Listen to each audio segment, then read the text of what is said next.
Hello dear students, today we are going to discuss with you about pathophysiology of kidney, and our agenda today includes next points. Firstly, we have to talk about anatomy, physiology and normal kidney function, very briefly. Then we move to the pathophysiology of disorders of filtration, reabsorption and secretion. Then we have to talk about the main syndromes which is associated with kidney pathology, and move to the disorders. And we will talk about glomerulonephritis, tubulopathies, disorders of interstitium, and we also have to talk today about the acute and chronic renal failure, about the main mechanisms of symptoms development and about the mechanisms of pathogenesis and principles of the pathogenetical treatment of all this type of disorders. So let's start, and firstly we have to talk about the anatomy of kidney, and hope that you remember that it is structurally complex organ that has evolved to carry out a number of important functions, such as regulation of water and salt, maintenance of acid-base balance, excretion of different waste products of metabolism, secretion of a variety hormones and autocoids. And also hope that you remember that functional unit of kidney is nephron, and in glomerulus the blood is filtered, then ultrafiltrate is transported across the tubule wall and re-enters the blood, and this process is we know as an resorption and reabsorption.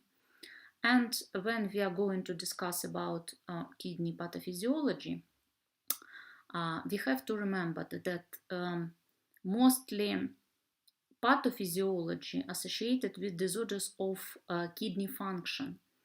So it could be problems with filtration, could be problems with reabsorption or secretion. You know from the course of normal anatomy that the renal corpuscle is situated in the renal cortex and is made up of Bowens capsule and glomerulus. And also we have a group of tubules which helps to eliminate urine, such as proximal tubule, loop of Henle and distal tubule. You also remember that interior of Bowman's capsule, called Bowman's space, collect the filtrate from the filtering capillaries of the glomerular tuft, which also contains mesangial cell supporting these capillaries. And these components function as filtration unit and make up the renal corpuscle. The filtering structure, glomerular filtration barrier, has 3 layers composed of endothelial cells, basement membrane, and podocytes.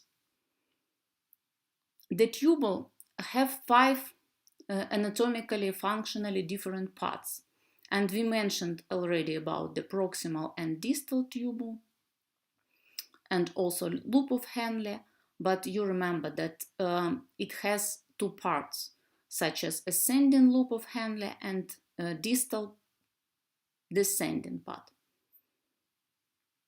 And finally, all this group of tubules associates with connecting tubule and collecting duct. Nephrons have 2 lengths with different urine concentrated capacities: long juxtaglomerular nephrons and short cortical nephrons. And generally there are 4 mechanisms which we use finally for performing appropriate kidney function, such as filtration, reabsorption, secretion, and also excretion. And first of all, filtration occurs in the glomerulus, and it is largely passive process which depend on the intracapillary blood pressure, and we will discuss today about that. Normally, only components of blood that are not filtered into Bowman's capsule are proteins, RBC and WBC and platelets. and over 150 liters of fluid enter the glomeruli, often an adult every day. And you understand that most of amount of this fluid, so around 99% of water, is that filtrate is reabsorbed finally. Process of reabsorption occurs in the renal tubules and is either passive due to diffusion, or it also could be active due to pumping against the concentration gradient. And we have in different substances which reabsorbed. We have to name them. It is water, glucose, amino acids, sodium chloride, also lactate, magnesium, calcium, uric acid, and bicarbonate. And next process is secretion, which is also occurs in tubules, and it is active. The substances secreted include creatinine, potassium, hydrogen ion, urea, and uric acid. And also we have to name about the exocrine function of the kidney. So some hormones which signal the tubule to alter the reabsorption or secretion, they will maintain homeostasis. And these hormones, I hope that you're familiar with them. It is an ADH, aldosterone, and it also parathyroid hormone, partially glucocorticosteroids, and also a specific kind of peptide, such as natriuretic peptide, which produced in right atrium, and brain natriuretic peptide, which is participate in regulation of the sodium. And concurrent system in the renal medulla provides the mechanism for generation of hypertonic interstitium, which allows the recovery of solid-free water from within the nephron and returning it into the venous vasculature when appropriate. So all of these processes associates with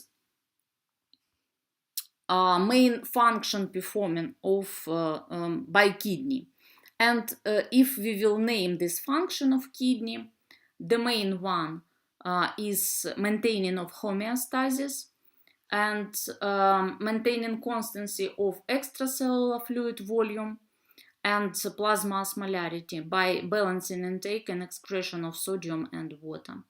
It also maintaining of acid-base balance, and we already discussed about it in topic of acid-base balance disorders, and you know that renal mechanisms of compensation, of regulation is one of the most effective, a bit long-term, but the most effective.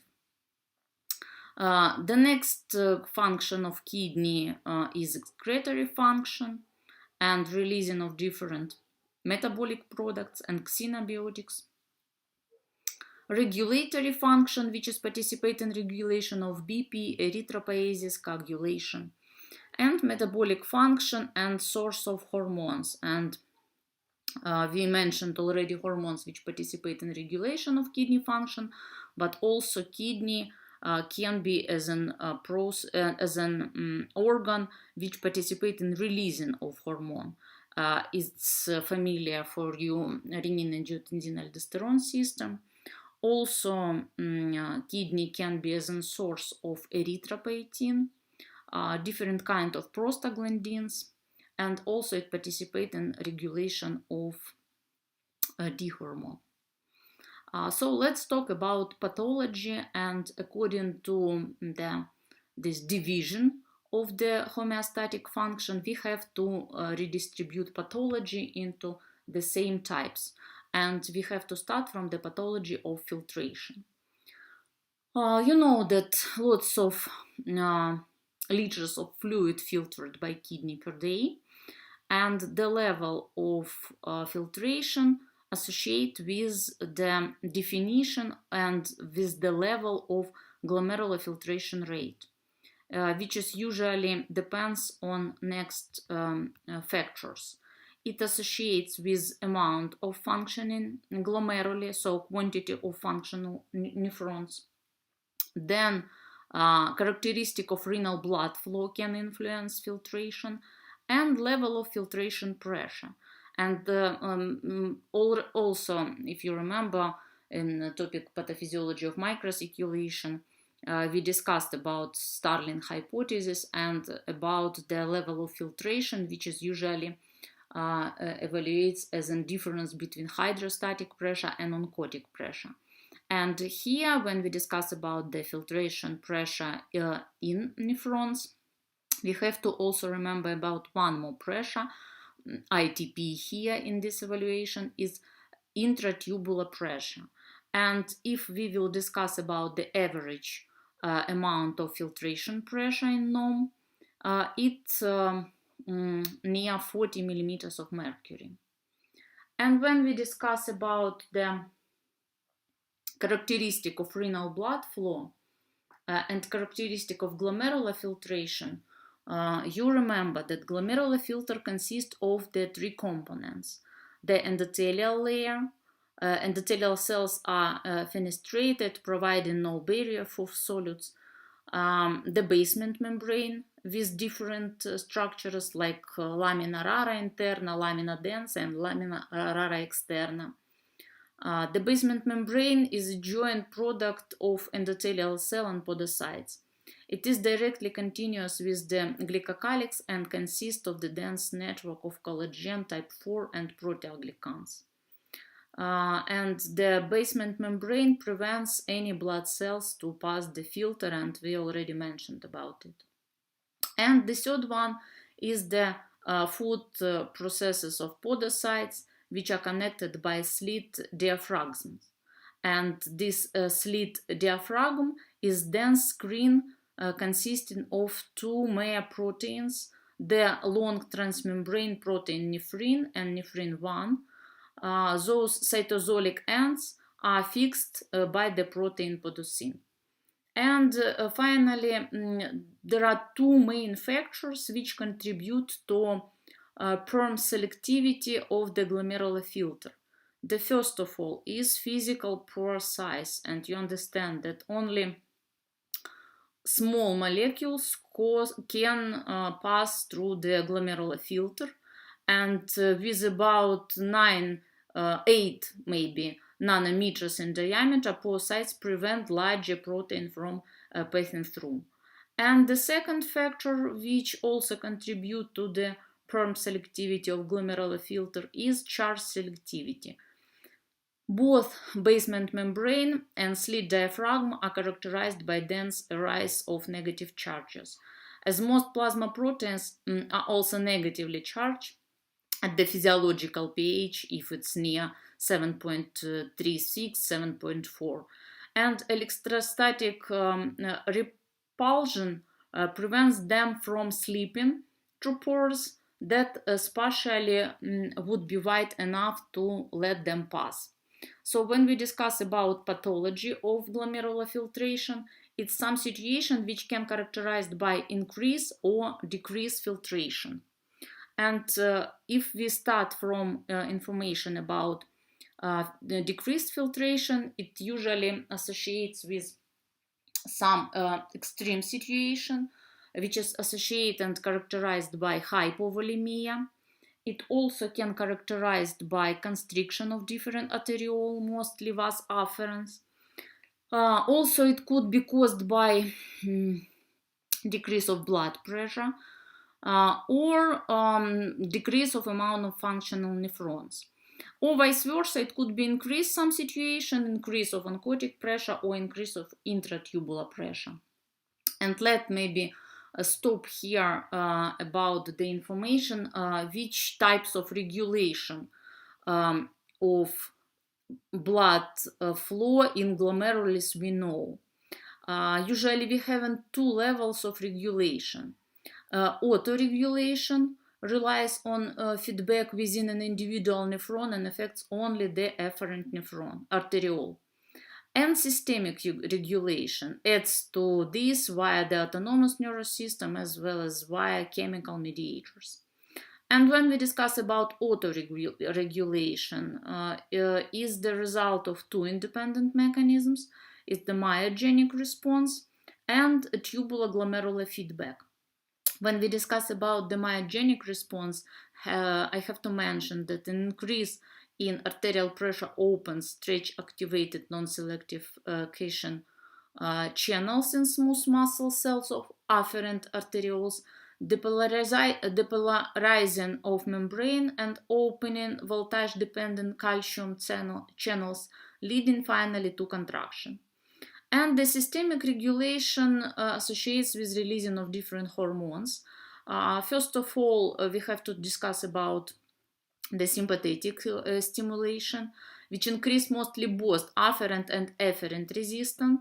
And intense sympathetic stimulation leads to drastic reduction in both renal blood flow and glomerular filtration rate. And stimulation by sympathetic nervous system also increases renin release via beta-1 adrenal receptors. Next point of systemic regulation is activation of renin-angiotensin-aldosterone system, which also influences level of glomerular arterioles and glomerular blood flow. And also natriuretic peptide, which also affect the level of blood flow together with prostaglandin. So there are lots of mechanisms which finally can lead to changes of filtration, and it could be situation or decrease or sometimes could be increase of filtration. And it's a more rare situation, which is caused usually by increase of catecholamine level, some stress, fever, increase of renal blood flow, or situation with hypoalbuminemia when we see decrease of oncotic pressure. So let's move to the pathology of reabsorption and secretion.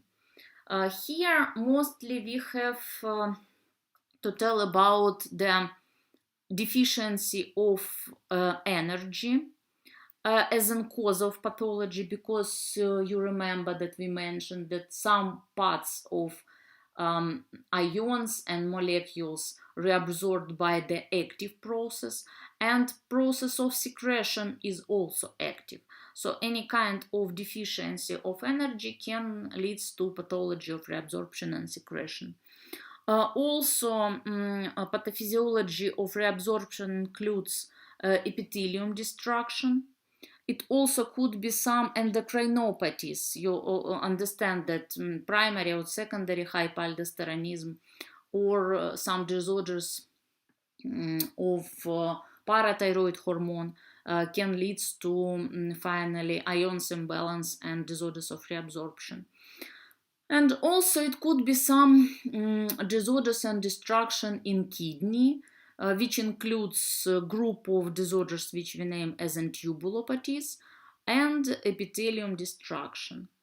And firstly, we have to tell about the pathology of sodium metabolism, which is one of the most familiar and one of the most dramatic. Pathology of sodium metabolism, we have to differentiate into two types. It could be hyponatriemia or hyponatriemia. And first of all, hyponatriemia, usually caused by all of them previously mentioned etiological factors, such as enzymopathies, epithelium destruction, hypoaldosteronism, etc. Symptoms of hyponatriemia is critically more dangerous if it develops acutely than if it develops chronically. If we have a situation with acute hyponatriemia, plasma osmolality falls and water starts to move inside the cells. And cells start to swell by osmotically taking up water. And mostly for different cells, this is no big problem. but not for the brain, because brain can accommodate a maximum increase of 7, maybe 8% in volume by shifting fluid from ventricles out of the skull, but then starts to herniate through foramen magnum at the base of the skull. And patient may develop different clinical manifestation associated with this edema formation in CNS. And patient may suffer from headaches, nausea, vomiting, then could be confusion, and eventually seizures and coma.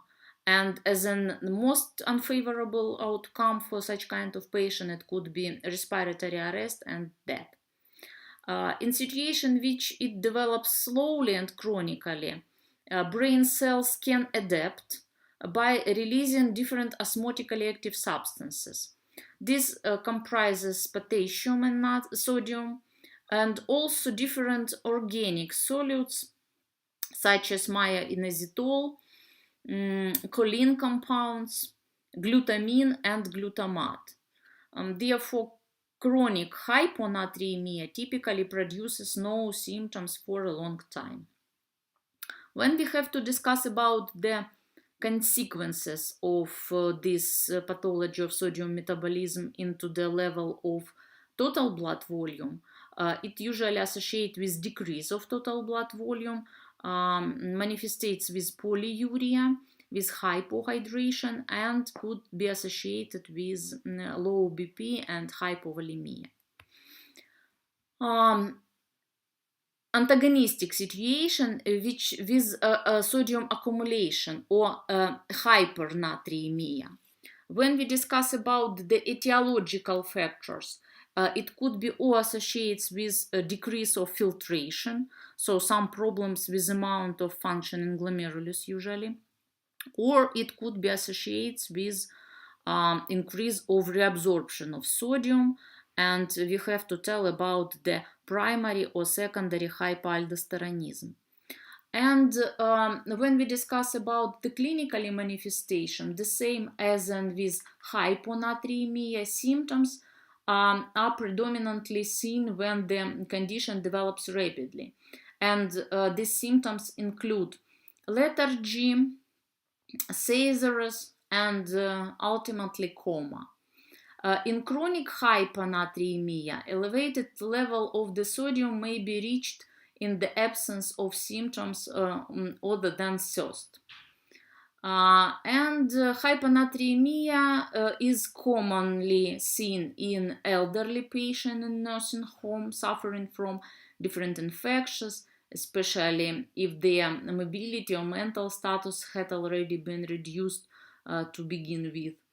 And another situation, alternatively, hypernatremia may develop in infants.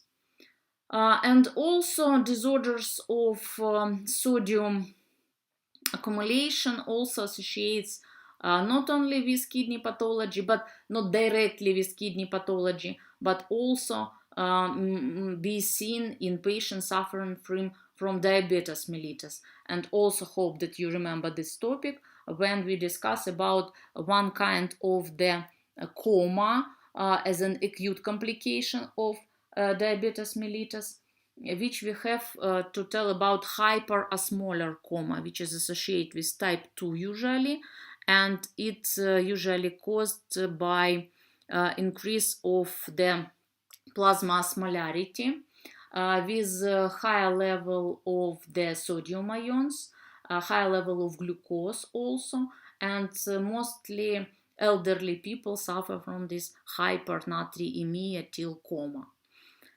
When we discuss about the consequences of the sodium metabolism disorders, particularly sodium accumulation, there are oliguria, hyperhydration, and hypervolemia with increased level of blood pressure.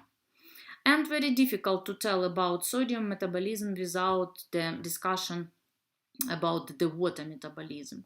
And you know that there could be situation with accumulation of water, which is associated with decrease of amount of filtration, so decrease of glomerular filtration rate, or accumulation of water could be associated with increase of reabsorption, and we see it in these endocrinopathies such as in primary or secondary hypoaldosteronism and with inappropriate synthesis of ADH. And clinically we will see the water excess as in disorders of water-salt balance. And another situation which includes the loss of the water, usually associates with decreased reabsorption because of some enzymopathies or energy deficiency. It also could be caused by tubulopathies or some situation with increase of filtration. And as in consequences, we can see polyuria and hypohydration finally. Also, kidney is able to concentrate urine because of the creation of the hyperosmotic medullary interstitium and presence the receptors on the collecting duct for the ADH.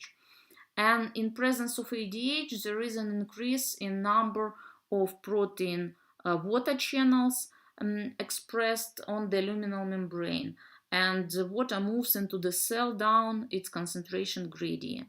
And according to pathology of ADH secretion, we have to discuss about two main spread situation, which is associated with decrease of ADH synthesis or releasing. And we know this is in diabetes insipidus, which manifestates with decrease of reabsorption, polyuria, and clinically manifestations of diabetes. And another situation with inappropriate secretion of ADH, and which is associated with higher level of reabsorption and oliguria. And usually we have to perform specific tests for diagnostic. We know this test as an Zimnitsky test, when we have to investigate 24-hour urine specimen, and we can have some conclusion from the result of this Zimnitsky test. Usually we have to investigate the level of specific gravity of urine. We can tell about the total amount of urine and the difference between the daily urination and night urination. And finally, there are three main conclusions could be done. First of all, we can put some laboratory characteristic as an isoosmotic urine when we do not have different range, huge range. Usually it should be more than 10, as an example 1010 and 1020, and it's okay, and we do not put isoosmotic urine diagnosis. But sometimes if it's less than 10 during all these 24 hours, we can put this conclusion, isoosmotic urine. So it's some loss of ability of kidney to concentration and dilution.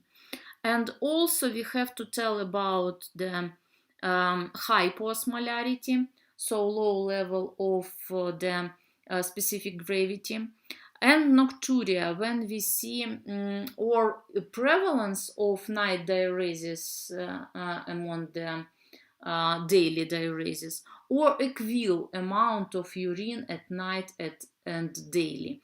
Usually we should have prevalence in 3 times daily compared to the night. And if we see the patient with all of these characteristics, with isoosmotic urine, with hypoosmotic urine and nocturia, it gives us information about the possible chronic renal failure and loss of ability of kidney to concentrate and to dilute.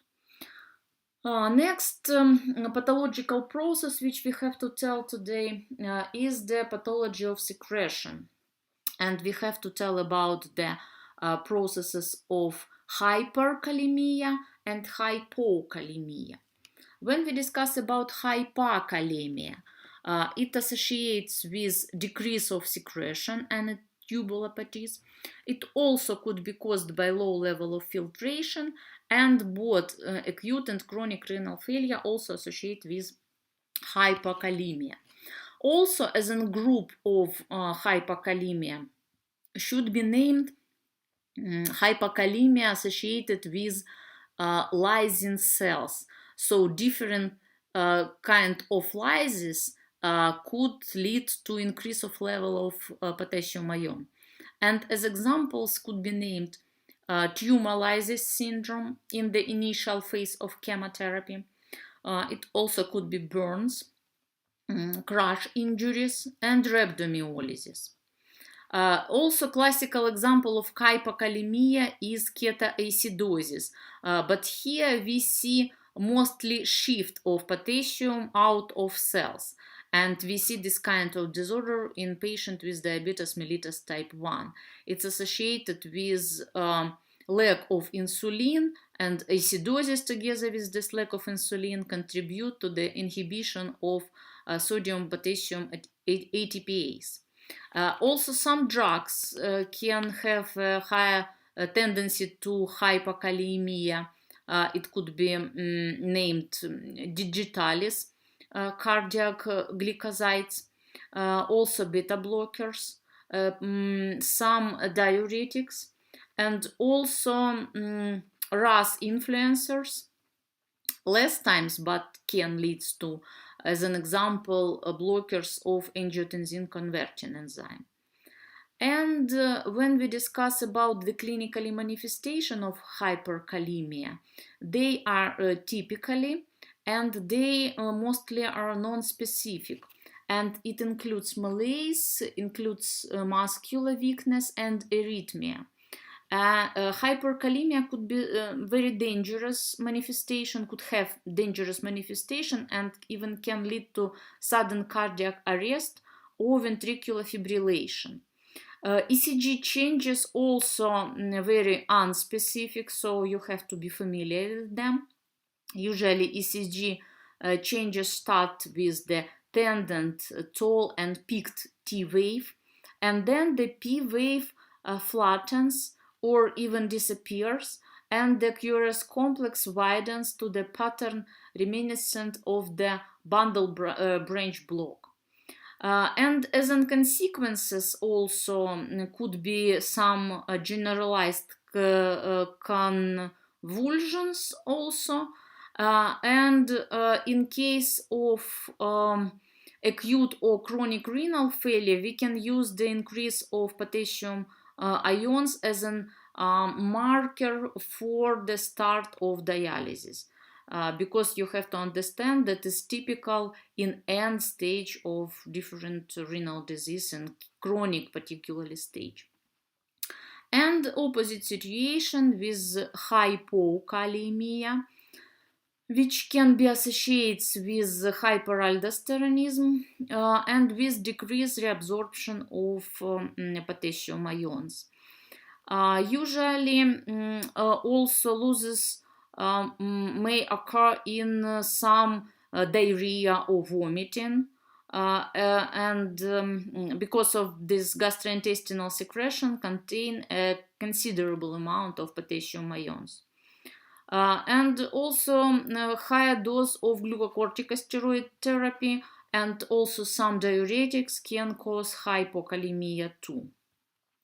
When we discuss about the clinical manifestation, usually we see muscular hypotonus, also weakness, could be arrhythmia, but compared to the previous ones when we talk about the ventricular fibrillation, possibility of ventricular fibrillation, here in hypokalemia we see tendency to blockage, and it mostly atrioventricular blockage.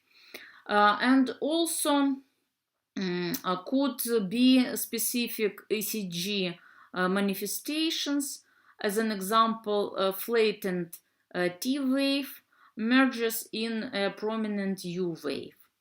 Both of this situation, sodium loss or sodium accumulation, should be treated in time because of this dangerous influence into the cardiovascular system and the higher risk of development of life-threatened arrhythmias.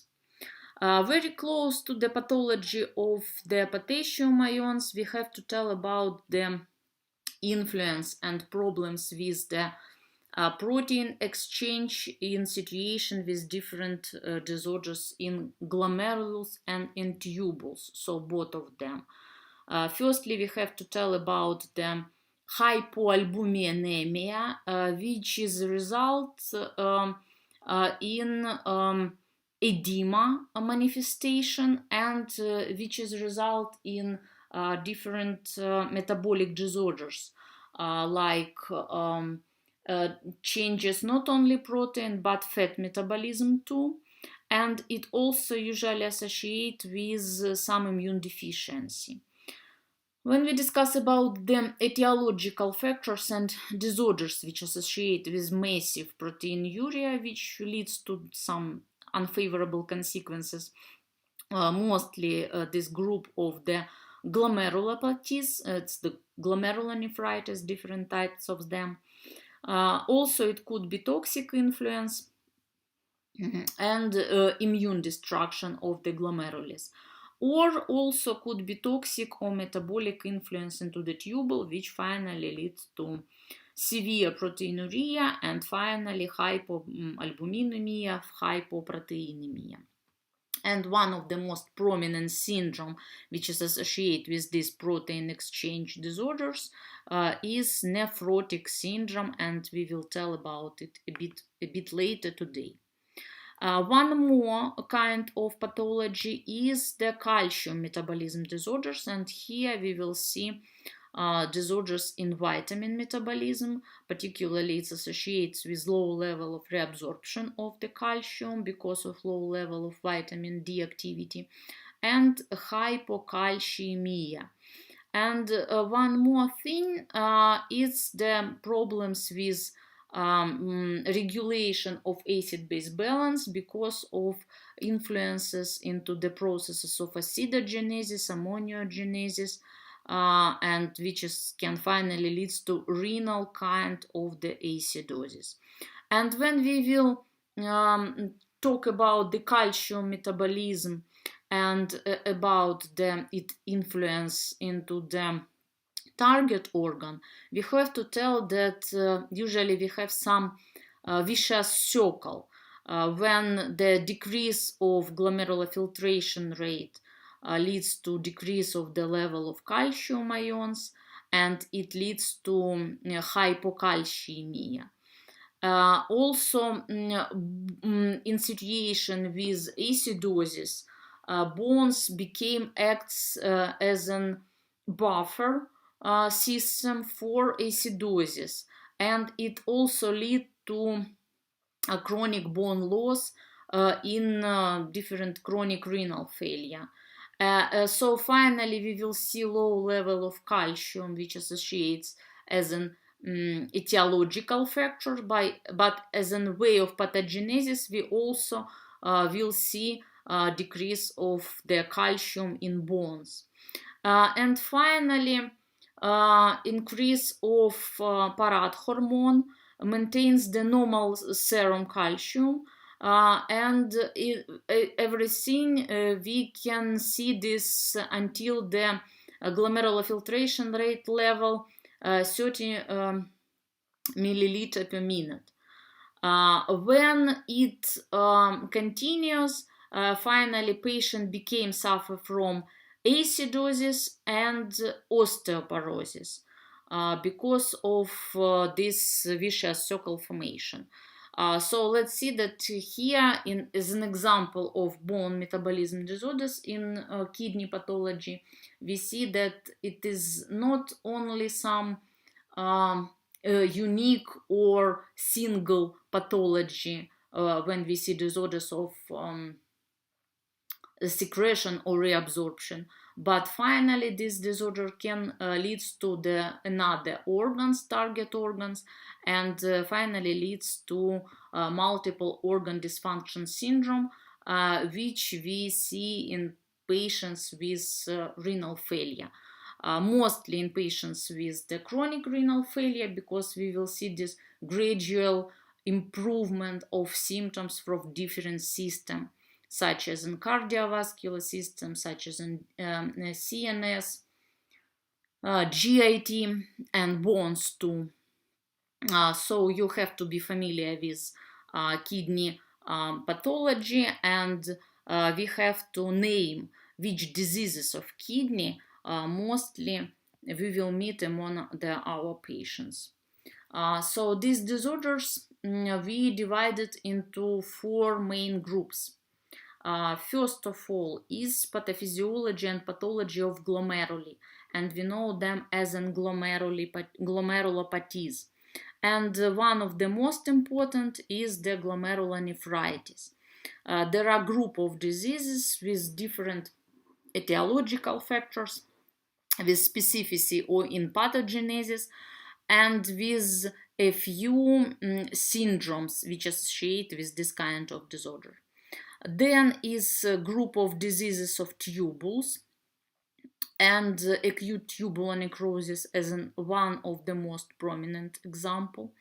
It also a group of diseases of interstitium, and pyelonephritis here is a nice example. It's a group of diseases of blood vessels, and nephrosclerosis also could be one of the example. And some specific disorders also which we name in the topic of renal pathology is cystic diseases and different tumors. And let's see that if we make some structure inside of the renal pathology, we have to differentiate them into different parts. So first of all, it could be disorders of filtration, reabsorption, secretion, as we told before. Then also we have to tell about some particularly disease like glomerulopathies and tubulopathies. And one more kind of approach to the investigation of the kidney pathophysiology is the syndromal approach. Some pathology of kidney we have to collect into different syndromes, and clinical syndromes and presence of these syndromes as a complex of symptoms in your patients can help you to perform in time and correct diagnostics for such kind of patients. So which syndromes I mean? First of all is the two most common among glomerulonephritis, nephrotic syndrome and nephritic syndrome. And we today will listen interesting explanation about its different diagnosis. Also, it could be some changes in urine without any other clinical manifestation. So it could be asymptomatic hematuria or proteinuria. As in clinical syndromes, which could be caused by different diseases, we have to name acute or chronic renal failure. Also, as in specific clinical syndrome, we have to name urinary tract infections and nephrolithiasis. And also, as a separate group of this syndrome, rapidly progressive glomerulonephritis. And now we have to start from the different diagnosis between nephrotic syndrome and nephritic syndrome. And we have to tell thanks to the Roger Sehot, who help us to understand what is the difference and what is the principle of different diagnostics thanks to laboratory tests. So let's see. Cram. Welcome to another MedCram lecture. We're going to talk about nephrotic versus nephritic syndrome. Now, these are both syndrome types that occur in the kidney. And the question is, what's the difference between them and why do they happen in the first place? And to understand that, we really need to get into the pathophysiology of how these syndromes are different. So what we have here is a picture of a cross-section of the capillaries in a kidney. And what we have here is the endothelium. This is the endothelial cell. and it completely surrounds the lumen of the vasculature. And you notice that there's little slits here that allow things to get through, but not the red blood cells typically. Then this blue line represents the basement membrane, which is permeable to a number of things. And then finally on the outside is this epithelial cell. Now, the epithelial cell has little foot processes that you see here that look like little triangles around the edge. And basically these form a very tight sieve, which allows only very small things to get through. Typically not even proteins are allowed to get through here. Proteins are too large. And these, what we call podocytes, are helpful for that. So if you want to imagine that we've got fluid, okay, leaving, and when that fluid leaves the vasculature lumen and goes through the slits in the endothelium and the basement membrane and comes out even through the podocytes of the epithelial cells in the kidney, what we're left with here is basically Bowman's space.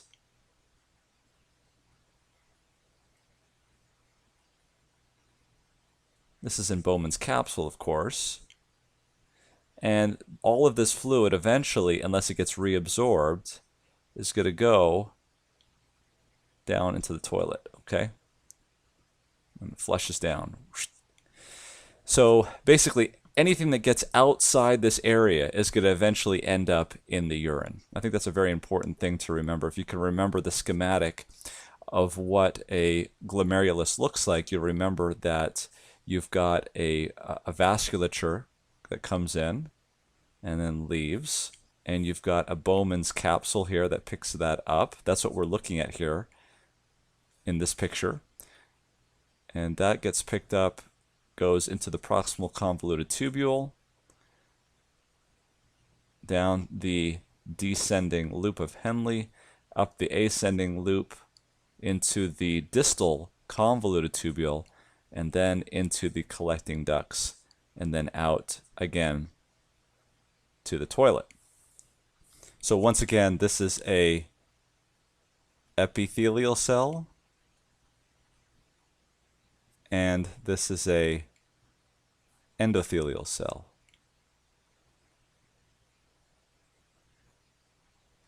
So what I'd like to do is I'd like to divide this picture, if you will, into two. And on this side, we're going to talk about nephrotic syndrome. And on this side, we'll talk about nephritic syndrome. So nephrotic syndrome is fairly straightforward. It's a process where, for some reason, these podocytes, which are all connected to the epithelial cell, aren't working, or they get lost, or they recede, or they involute. Something makes them disappear. And as a result of that, they're not able to keep the protein in. And so as a result of that, there is loss of protein.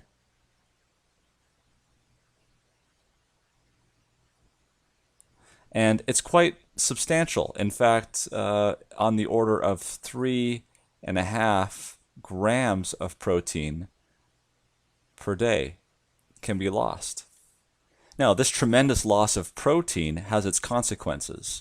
One of the first symptoms that you'll see is that the urine is very frothy.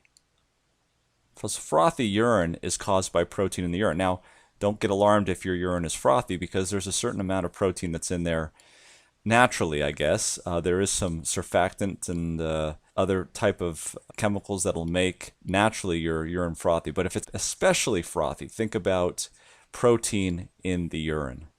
Now, as a result of this, you're also losing protein. So if there's not enough protein in your intravascular space, you're not going to be able to keep that fluid in the intravascular space, and you're going to have more leakage of fluid. And so this is what we see in patients with loss of protein, is they become edematous. And they'll have edema just about all over their bodies, periorbitally, even in their legs, and sometimes even in their lungs. Probably the main loss of protein is albumin. Albumin is the major protein that keeps fluid in the blood vessels. Now, when albumin goes down because of its loss, the liver has to compensate. And when the liver compensates, we get increased lipids in the blood. This is another sign of nephrotic syndrome. There's also another protein that's lost called antithrombin 3. Now, antithrombin 3 is a very important anticoagulant. In fact, it's the same protein that heparin utilizes to exert its effect. So the point is that if antithrombin 3 is also going down in this situation, the patient is going to have a hypercoagulable state. And since this protein is lost here in nephrotic syndrome because these podocytes are not working very well, the renal vein, this is the blood going back after it's lost, is going to be especially poor in antithrombin 3. And that's where we tend to see thrombosis. And if there's a thrombosis in the renal vein, this could embolize and you could get blood clots to the lung. So you should think of DVTs and pulmonary embolisms, or PEs, in patients with nephrotic syndrome. So to review nephrotic syndrome, it's basically a problem with the podocytes or even the basement membrane, anything that allows protein to sieve through here, causing frothy urine, decreased albumin, increased lipids both in the serum and also in the urine. Okay? You'll see antithrombin 3 being reduced, that leading to a hypercoagulable state. Typically, there's about 3.5 grams of protein lost per day. Now, there are diseases that are not of the kidney which can cause nephrotic syndrome. These are called secondary causes of nephrotic syndrome. And there are diseases which specifically affect the kidney which can cause nephrotic syndrome. These are called primary nephrotic diseases. We'll talk about those in another lecture. Now, on the nephritic side, completely different mechanism of action for causing nephritic syndrome. Whereas before there was a problem with the loss of podocytes, in nephritic syndrome, what we have is immune complexes. So an antibody meeting up with another antigen and complexing. This type of an immune complex will lodge itself in the capillary, as seen here, and it will elicit an immune response against these capillaries and against these antigens. Now, as a result of this, a number of white cells are recruited, as drawn here. There will be many more white cells. As a result of this inflammatory response to these immune cells, these areas will become inflamed, break down, and it will allow red blood cells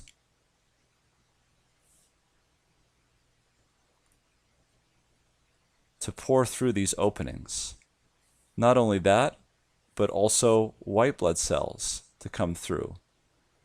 And of course, since these openings are big enough for whole cells to get through, there's also very easily allowed for protein to come through as well. And so very often, even though the patient may have nephritic syndrome, they may also have what we call nephrotic range proteinuria. So the protein may also be high in nephritic syndrome and leading to all the things that we saw over here in nephrotic syndrome. But in addition to that, there's something that's very, very different. Remember, we said all of this stuff on the outside eventually goes into the urine. And so what do you think we would expect to see in the urine? In addition to protein, as just mentioned, we would also expect to see blood in the urine, sediment in the urine because of this breakdown products, and also what we call pyuria, or white cells in the urine as well. And so as a result of this, there are a few symptoms that we see in this nephritic syndrome. The first thing we see is hematuria. That's blood in the urine. The next thing that we'll see is oliguria, or low urine output. And that's because the glomerulus is being damaged, and so it can't filter as much because this immune deposition here is not going to allow the free filtration of filtrate. It's going to become inflamed, and the glomerulus is going to start to shut down. That causes a low GFR. The other thing that you'll see is high blood pressure because of that lack of filtration. So hypertension. The last thing you'll see is granular casts. So this is the main difference between nephritic and nephrotic. Usually there's more inflammation on the nephritic side. There's less on the nephrotic side. Typically, if you just see an increase in protein in the urine at very high levels, like 3.5 grams a day, and nothing else, there's no active sediment is what they would say, then think of nephrotic syndrome. If, on the other hand, you see a lot of cells, debris, sediment, and inflammatory cells, think of nephritic syndrome. Now, just in nephrotic syndrome, where there are primary and secondary diseases which can cause nephrotic syndrome, there are also primary and secondary diseases that can cause nephritic syndrome. And we'll discuss that in upcoming lectures. So, as you understand from this explanation, there are two main spread syndromes among the patients with glomerulonephritis, which is associated with proteinuria, with metabolic disorders, sometimes with hematuria, etc. And if we are going to do some differentiation of diseases, which is manifested with nephrotic syndrome or nephritic syndrome, it looks like it represented in the slide. So nephrotic syndrome mostly associated with minimal change disease or some focal segmental glomerulosclerosis. It also could be seen in patients with diabetic glomerulosclerosis, amyloidosis, some drugs influences or allergy. And nephritic syndrome is the classical pathognomal syndrome for post-infectious glomerulonephritis. And you know that it's the most common kind of glomerulonephritis. 60 to 70% among all types of glomerulonephritis associated with post-infectious process, and it manifests with nephritic syndrome with this classical titrate or pentate, with hematuria, with increase of blood pressure, and with slight proteinuria. And another cause of nephritic syndrome, it could be IgA or immune nephropathy. So also seen nephritic syndrome as most common. If we are going to discuss about other syndromes, as an example, hematuric syndrome or proteinuria, as an example, asymptomatic syndromes, it also associates with usually disorders like glomerular abnormalities, and usually we see such kind of disorders in a mild damage of glomeruli. Compared to the rapidly progressive glomerulonephritis, where we see full loss of renal function in a few days or weeks, and it could be manifested by microscopic hematuria with dysmorphic RBCs, with casts from RBC, and also mild to moderate proteinuria. So you see that almost the nephritic syndrome, but associated with specific clinical picture like rapidly progressive and higher risk of development of acute renal failure. So you understand that we are now very close to explanation and to investigation of pathogenesis of glomerular disorders or glomerulopathies.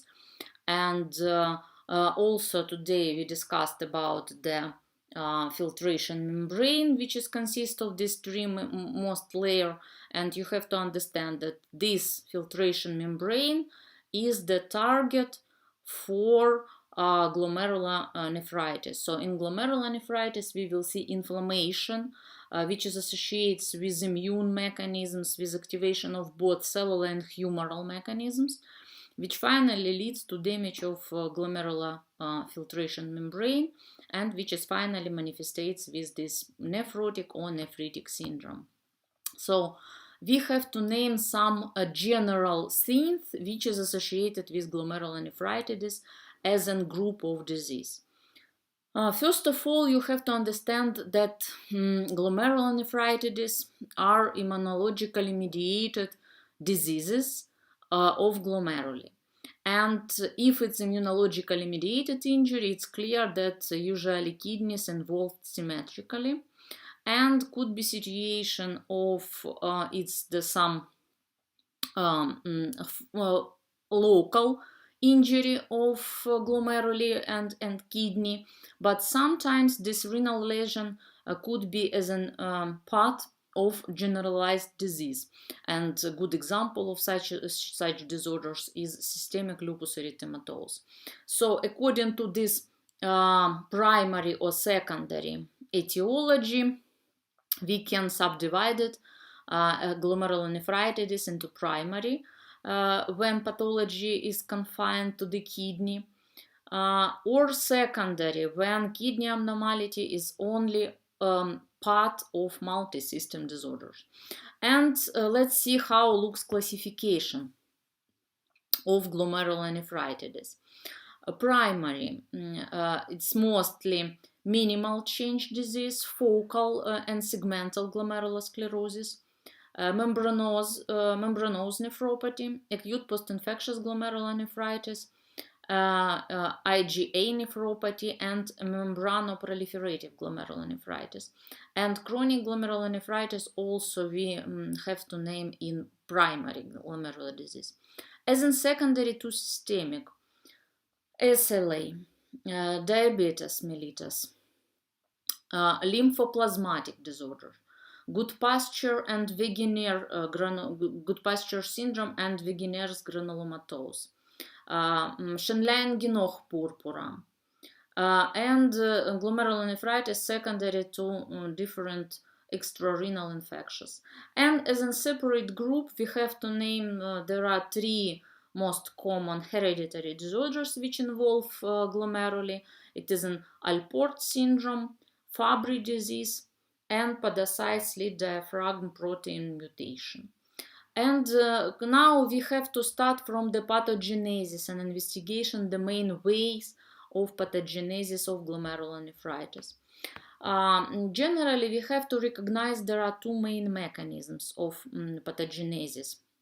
It could be immune complex injury, as in most human glomerulonephritis, or fewer than 5% among all glomerulonephritis could be deposition of anti-glomerular basement membrane antibody. But it doesn't matter which kind we have in our patient, both of these mechanisms activate secondary injury or secondary alteration which produced glomerular damage. And when we will discuss about the common, these immune complexes injury, we also have to subdivide it into two types. It could be injury resulting from deposition of soluble circulating antigen antibody complex in glomeruli, or another situation with formation of antibodies in situ within the glomerulus, either with insoluble or fixed antigen, or with molecules planted with the glomerulus. And antigen could be in such situation exogenous, usually hemolytic streptococcus, or endogenous. As an example, it could be antibodies to host DNA in case of patient with systemic lupus erythematosus. If we are going to the schematical explanation of this kind of immune complexes deposition, we see that it could be different situation, or circulating immune complexes, or their in situ formation. But most important that this activation and formation of these immune complexes leads to network of another molecular interaction and activation of secondary alteration. And if we are going to name components of this inflammatory reaction, we have to answer that we will see activation of complement system by classical pathway. We will see also activation of coagulation cascade and fibrin deposition. We will see platelet aggregation and also activation of kinase system. So everything develops according to type 3 of allergic reaction.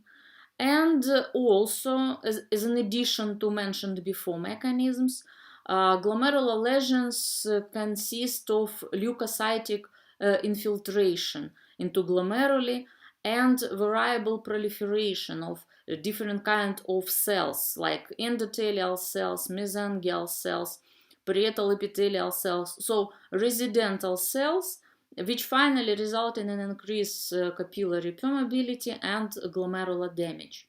And I'm sure that this severe inflammatory reaction leads to loss of glomerular barrier function and manifested by proteinuria, and usually we see reduction in glomerular filtration rate. You understand that most prominent pathogenetical mechanism of reduction of glomerular filtration rate is the decreased amount of functioning glomeruli. And one of the important injury and important link in this inflammatory cascade is the link between complement system, activation of leukocytes, its migration, and releasing of different biologically active substances. As an example, releasing of proteases, which finally leads to degradation of glomerular basement membrane. You know about the direct link between free radicals oxidation and respiratory burst with proteases activity, and finally we will see cell damage and reduction in glomerular filtration rate. And as in other cells which participate in this inflammation, we have to name monocytes and macrophages. Platelets also participate in these disorders in blood flow in glomeruli and also participate in releasing of different mediators such as prostaglandins and growth factors. And also we will see releasing of fibrin-related products which can cause glomerular cell proliferation. So depends on a situation, depends on development and pathogenetical mechanisms in some kind of patients, we will see proliferation, and as in consequences we will see formation of glomerular sclerosis. If we will discuss about the clinical manifestation of patients with glomerulonephritis, it's classical acute nephritic syndrome with macro or microscopic hematuria, mild proteinuria, oliguria, hypertension, not severe edema, and sometimes it could be uremia if we see loss of 70 or 80% of amount of functioning glomeruli. Or sometimes if it's some mild or focus injury, we will see development of nephrotic syndrome. And if we are going to discuss about particular types of glomerulonephritis, we have to start from one of the mild type, and we know this as an focal segmental glomerular sclerosis. This lesion is characterized by sclerosis which affects some but not all glomeruli. So we see the focal involvement of glomeruli in this process of sclerosis. And usually it associates with HIV infections or heroin abuse. It could be secondary to other forms of glomerulonephritis. As example, it also could be as an maladaptation after nephron loss, or some congenital forms resulting from the mutation affecting cytoskeletal or related proteins. And as you understand that clinically this kind of glomerulopathies characterized by development of nephrotic syndrome with massive proteinuria and with severe generalized edema. Another kind of glomerulonephritis is membranous type. Usually it is idiopathic, but could be secondary to other disorders, usually associates with infectious. We have to tell that this kind of glomerulonephritis characterized by development of autoimmune reaction against unknown renal antigen, immune complexes formation, and activation of these residental cells such as mesangial cell and podocytes. And it leads to liberation of proteases and free radicals, which can lead to damage of capillary wall.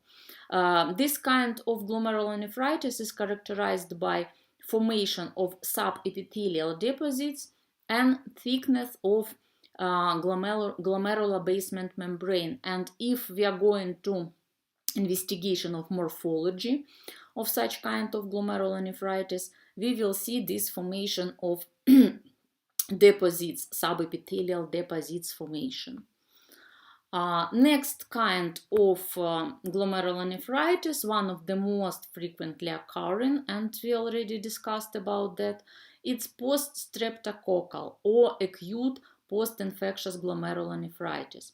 It associates with pneumococcal, also not only streptococcal, and also could be caused by previous development of measles, chickenpox, hepatitis B and C. This kind of glomerulonephritis is characterized by immune complex formation, and usually we will see granular deposits of IgG and activation of complement system. And as a pathognomic kind of symptoms in post-infectious glomerulonephritis, we have to name development and formation of subepithelial humps. Another kind of glomerulonephritis, and you remember that is common for hematuria and nephritic syndrome, such as in previous ones, it's IgA nephropathy. Usually children suffer from this kind of nephropathy. Usually they suffer from hematuria after upper respiratory tract infections, and it's characterized by deposition of IgA in the mesangium. Variable prognosis for such kind of nephropathy. Some percent is characterized by slow progression to chronic renal failure in period of 20 years. So it could be promoted to the chronic, and it's one of the most important questions when we discuss about glomerulonephritis. Its chronology. So some of glomerulonephritis is characterized by full recovery, restoration of renal function, and no consequences, no unfavorable outcomes. Some of them is characterized by subacute form, but unfortunately,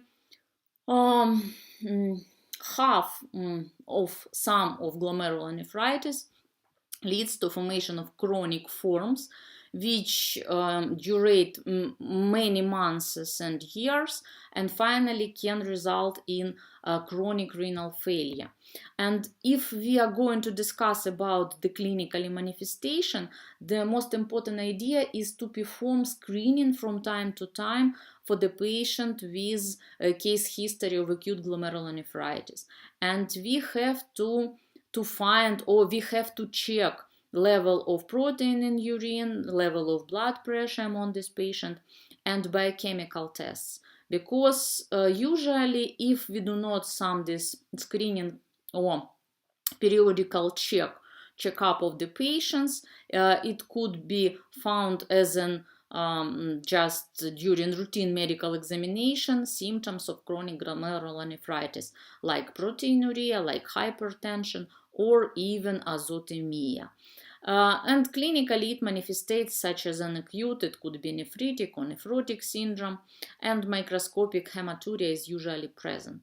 So you should be very careful with this kind of patients because you have to understand that some percent among this patient unfortunately will suffer from chronic renal failure finally, and they need and require chronic hemodialysis and that as an approach for the treatment, or even renal transplantation. And from glomerulopathies, we have to move to the diseases affecting tubules and interstitium. And if we will make some classification, or will divide such kind of disorders, we have to name that one of the most dangerous kind of among tubular interstitial disease is acute tubular necrosis.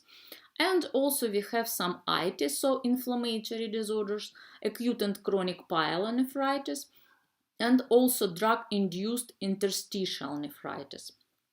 And let's start from acute tubular necrosis because it is the most common cause of acute renal failure.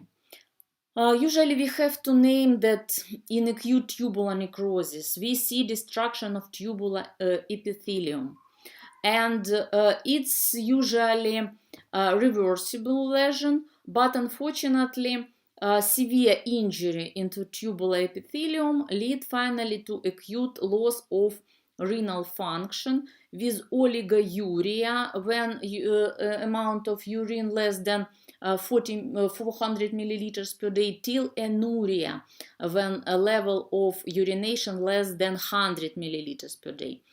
And when we discuss about the tubular necrosis etiology, we have to subdivide this kind of disorders into ischemic type and nephrotoxic type. Ischemic type is associated with severe hypoperfusion. It can be caused by hypovolemia in trauma, or it could be some redistribution of the fluid in case of septicemia or acute pancreatitis, or it could be some loss of vascular tone.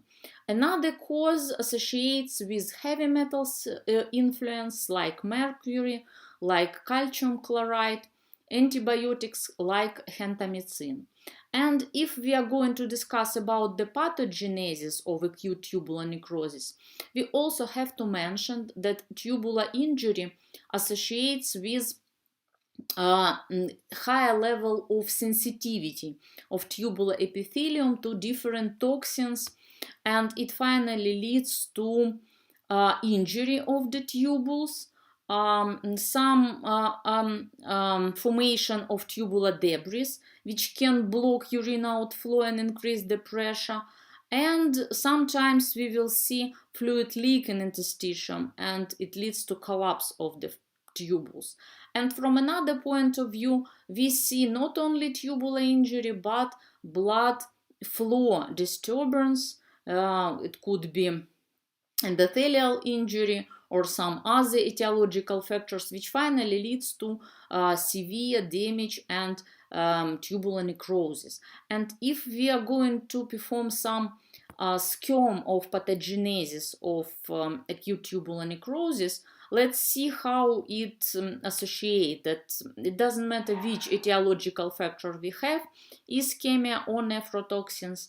It has two main way of damage. So it's damage of blood flow and tubular damage, which finally leads to a severe decrease of glomerular filtration rate because of decrease of blood flow in glomeruli. It also associates with decrease of tubular fluid flow, And sometimes, if we see this formation of casts, increase of intratubular pressure. And finally, it results in oliguria. Also, as a questionable mechanism of development, we can tell about direct glomerular effect, but mostly we tell about the tubular damage. And finally, it results in acute renal failure with all stages and manifestation of its development. We will discuss a bit later about the acute renal failure and come back to this topic in questions of symptoms and prognosis and approaches for the treatment. And another kind of the tubular interstitial nephritis is this routine and simple disorders such as an acute pyela or chronic pyelonephritis, which we could subdivide it into infectious or non-infectious into the cause, and which is associated with different spread of infectious. It could be hematogenous spread or ascending infectious, as an example, colonization in urethra, and here we see higher prevalence of the pyelonephritis among female compared to the male. If we are going to discuss about the symptoms, mostly is the non-specific inflammatory symptoms like fever, like malaise, it could be some pain. In urine, we see the increase the level of WBC and bacteriuria. If we see lots of WBC in urine, we name this symptom as an pyuria. And also could be some dysuric symptoms, some frequency, some irritation during urination, etc. For diagnosis of acute pyelonephritis, we use general laboratory tests, and routine urinalysis help us to think about it, and Nechiporenko's test, which gives us information about RBC and WBC in urine, help us to put diagnosis of acute pyelonephritis. So increased amount of WBC, presence of bacteria, and some fever gives us information. A little bit more difficult with chronic pyelonephritis because usually it's associated with not only some transient inflammation, it's associated with interstitial inflammation and scarring of the renal parenchyma. And it's the problem for the chronic pyelonephritis because together with chronic glomerulonephritis, chronic pyelonephritis could be as a cause of chronic renal failure. If we are going to tell about the classification of forms of chronic pyelonephritis, it could be two types. One of them is associates with recurrent infectious, and we know it as a chronic obstructive pyelonephritis. Another one associates with presence of vesicoureteral reflux, and we know this kind as a chronic reflux associated pyelonephritis. And when we discuss about the chronic pyelonephritis, the same should be diagnosed in time because long-term presence of the chronic glomerulonephritis could lead to deformation of the pelvic calyceal system and could lead to loss of renal function. If we will discuss about some specificity of chronic pyelonephritis from the clinic, usually we will see tubular dysfunction in clinic like polyuria, nocturia. Sometimes it could be hypertension, and investigation gives us information about contracted kidneys. If we will compare glomerulonephritis and pyelonephritis as causative agent of chronic renal failure, glomerulonephritis is much more.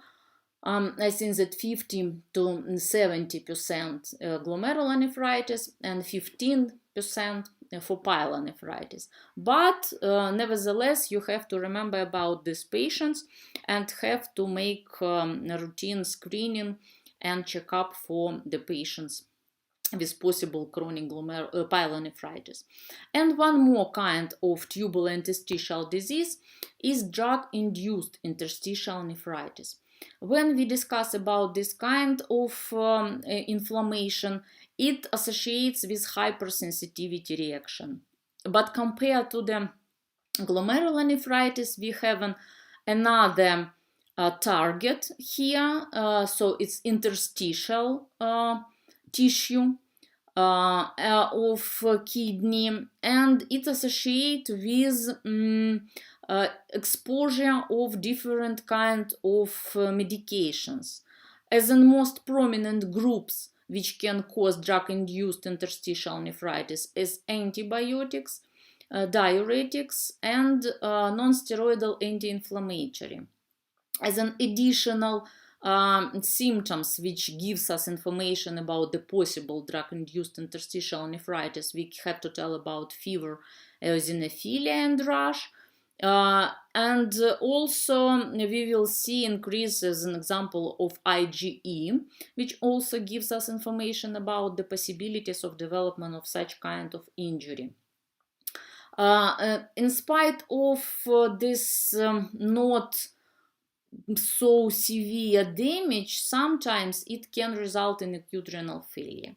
So be careful, and you have to investigate the case history of the patients, some anamnesis vita, anamnesis morbi, and if you have some information about exposure begins 15 days after intake of medication and clinically manifestation of nephritis, which manifestates as hematuria, proteinuria, some fever, or eosinophilia, you have to think about the possible development of drug-induced interstitial nephritis.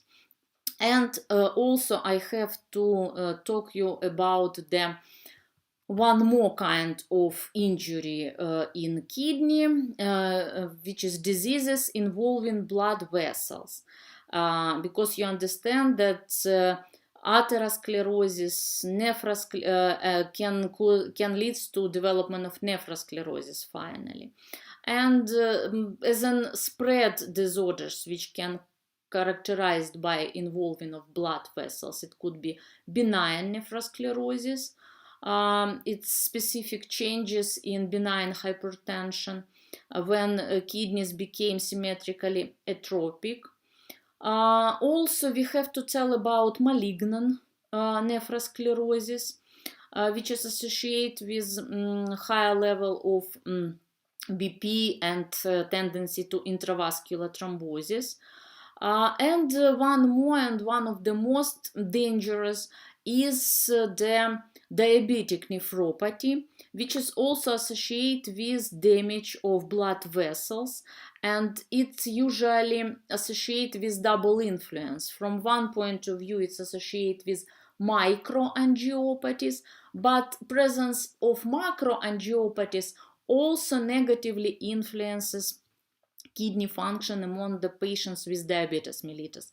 So if we discuss about the diabetic nephropathy, unfortunately, is the third one cause of the chronic diseases which can lead to development of chronic renal failure. So also have to be very carefully with diabetes patient, and their primary disease, diabetes mellitus, should be treated in time, and we have to have the more or less permanent level of blood glucose level to avoid development of diabetic nephropathy. And let's see very brief but very beautiful video about the development of diabetic nephropathy. The development of diabetic nephropathy involves hypertension and hyperglycemia-induced changes in multiple pathways that contribute to morphological changes in the kidneys. The glomerulus is a globular-shaped structure composed of capillaries that are actively involved in the filtration of fluid from the blood to form urine. With diabetic nephropathy, early glomerular hemodynamic changes include hyperfiltration and hyperperfusion, which result in microalbuminuria. Increased afferent arteriole dilation due to a dysfunction in the vasoconstrictive autoregulatory response contributes to increased intraglomerular pressure, which is associated with greater mesangial cell matrix production. Expansion of the mesangial area, an early morphological change with diabetic nephropathy, is caused by greater extracellular matrix deposition and mesangial cell hypertrophy. This expansion is associated with a decreased glomerular filtration rate and a reduction in the surface area for filtration, which marks the beginning of renal failure. As this process continues, the glomerular basement membrane thickens, and this may eventually lead to glomerulosclerosis. All of these changes in glomerular hemodynamics cause stress and strain on the kidneys, which, if left untreated, may result in renal failure. So guys, as you understand that we move from the acute and chronic different pathology of kidney into definition and explanation of renal failure. As you understand, the renal failure is the most negative and most unfavorable outcomes for the patient with kidney disorders, and it unfortunately can result in long-term very low quality of life for the patient with chronic hemodialysis, or these patients can need the liver transplantation and as in one of the possible method for the treatment for such kind of patient. If we discuss about renal failure, it's clear that we divided it into acute and chronic, and if in acute situation we can hope that we will see some resolution of the inflammatory process and restoration of the function of glomeruli. Unfortunately, in chronic renal failure, we have only progression and promotion of disorder, and unfortunately this patient needs the hemodialysis. And if we will discuss about the amount of the functioning glomeruli which manifestates for renal failure, 60% of damaged glomeruli and 30% of functioning glomeruli gives us already clinically manifestation of azotemia as in one of the prominent signs of renal failure, and uremia as in one of the most dangerous. So let's talk about renal failure. When we discuss about the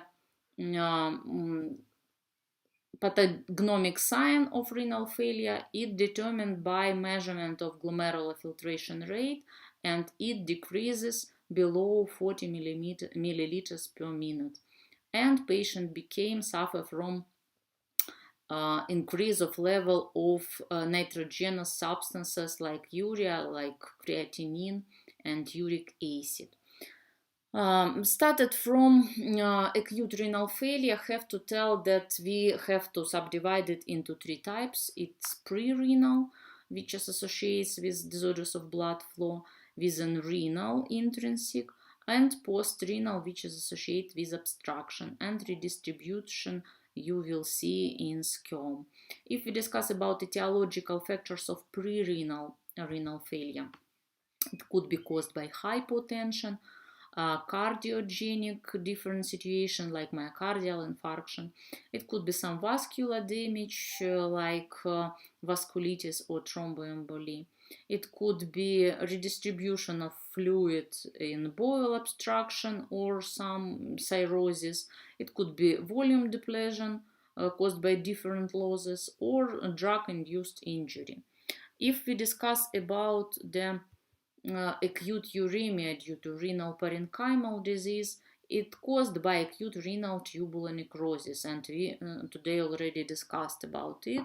So tubular necrosis together with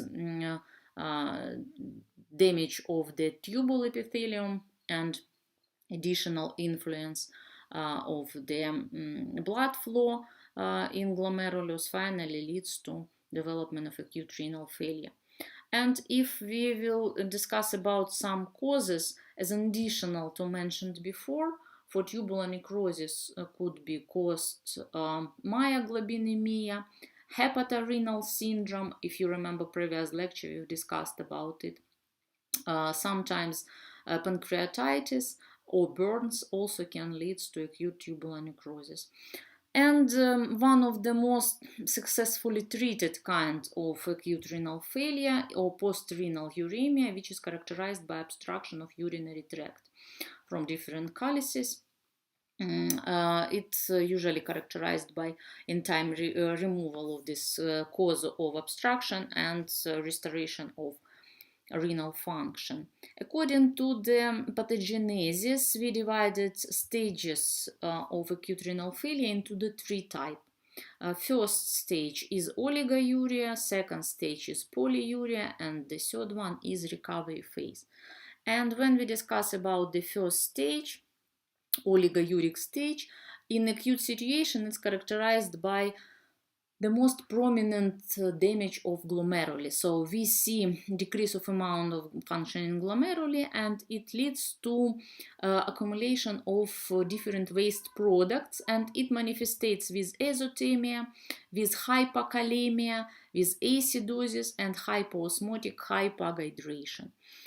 You see that we name different definition. We tell about azotemia and uremia and what is the difference between these two processes. When we discuss about uremia, it's most dangerous situation than azotemia, because in uremia we will see complex of metabolic disorders. Such of them associates with nitrogenous waste, with azotemia, but as an additional, we will see changes of sodium and potassium ions. We will see increased level of different bioactive substances, which normally clear it renally. Also, we will see some decreased amount of another hormone which produced by kidney, and it also associates with decreased body temperature and diminished lipoprotein lipase activity. As in clinically manifestation, which we see in acute renal failure, as an additional to this increased nitrogenous wastes, patients suffer from anorexia, patients suffer from pericarditis, could be additional neuropathy, pruritus, and we see involvement of other system in process. So patient can suffer from renal failure, or suffer from respiratory failure, or GIT injury which manifestates with nausea and vomiting. If we see restoration of glomerular filtration rate increase and restoration of glomerular basement membrane, or restoration of tubal epithelium, we will see movement and promotion of oliguric stage into polyuric stage. So this is the second one, polyuric, and if we see the polyuria in patients with acute renal failure, it is a favorable sign. It's the good for the patient. But patients still suffer from azotemia. We will see changes from hyperkalemia into the hypokalemia, and still acidosis. If we will discuss about the approaches for the treatment of patient with acute renal failure, mostly it associates with etiology. So if it pre-renal type of acute renal failure, we have to use firstly hemodynamic and respiratory support and fluid management. If it's renal failure, acute renal failure associates with tubular necrosis, we have to use etiological treatment. As an example, eliminate the toxic insult. And sometimes we have to use dialysis in time to give the glomeruli time to restore, to give to the tubules time to restore, and it gives us support of some another system like cardiovascular, respiratory, and CNS. And finally, we will see recovery of this patient. So not so dangerous. It dangerous, but as in prognosis, according to current possibilities to treat of the patient, to use different extracorporeal method of treatment, not so bad prognosis for such kind of patients. And you as in medical doctors have to remember about the prevention of the acute renal failure. So you have to think when you administer some medicine to the patient, you have to remember about the possible nephrotoxicity. You have also to diminish risk of the nosocomial infections, etc., etc. So be careful with this kind of patient. And if we discuss about the chronic renal failure, a bit more dangerous situation, unfortunately, because we have to tell about the chronic progressive situation and loss of kidney function. And unfortunately, it spans several years to the end stage of renal failure. And in this end stage of renal failure, patient needs or dialysis or kidney transplantation.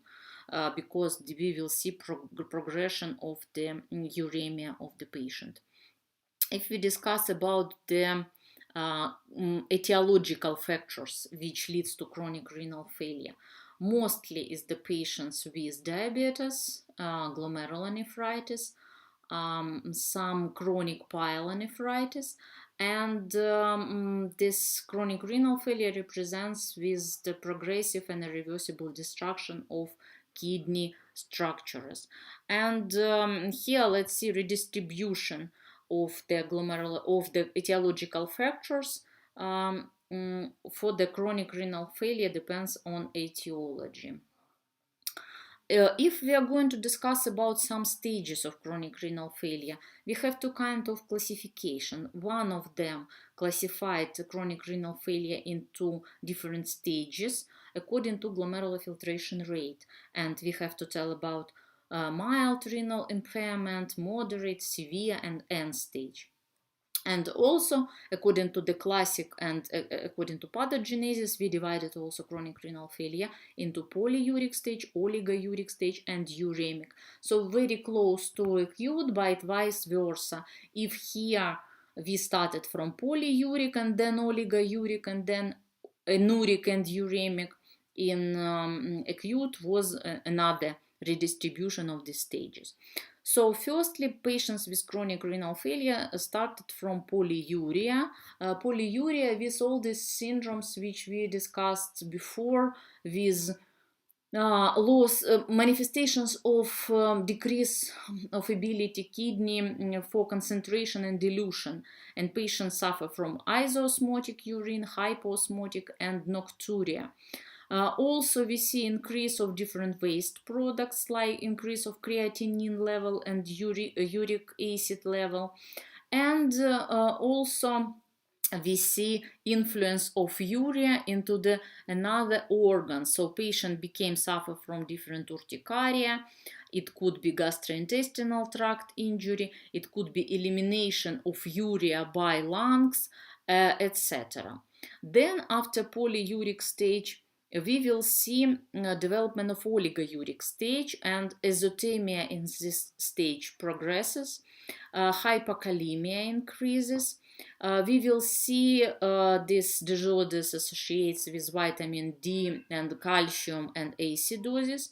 Also, patient became suffer from anemia because of low level of synthesis of erythropoietin and hypertension.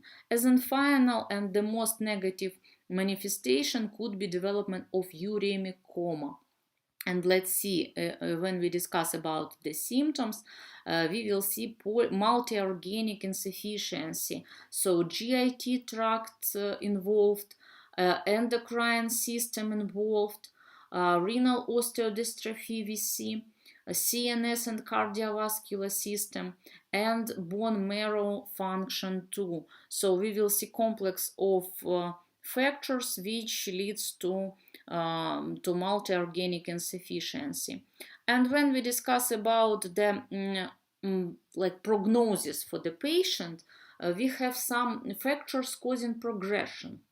Usually, presence in patient dyslipidemia, proteinuria, some imbalance between renal energy demand and supply, presence of systemic hypertension, and as an example, intraglomerular even hypertension can lead to fast progression of the chronic renal failure, and it can lead to development of uremic coma for the patient. And if we will discuss about the pathogenesis of some involvement of other system, as an example, endocrine system is characterized by disturbances and like disbalance in hormone production.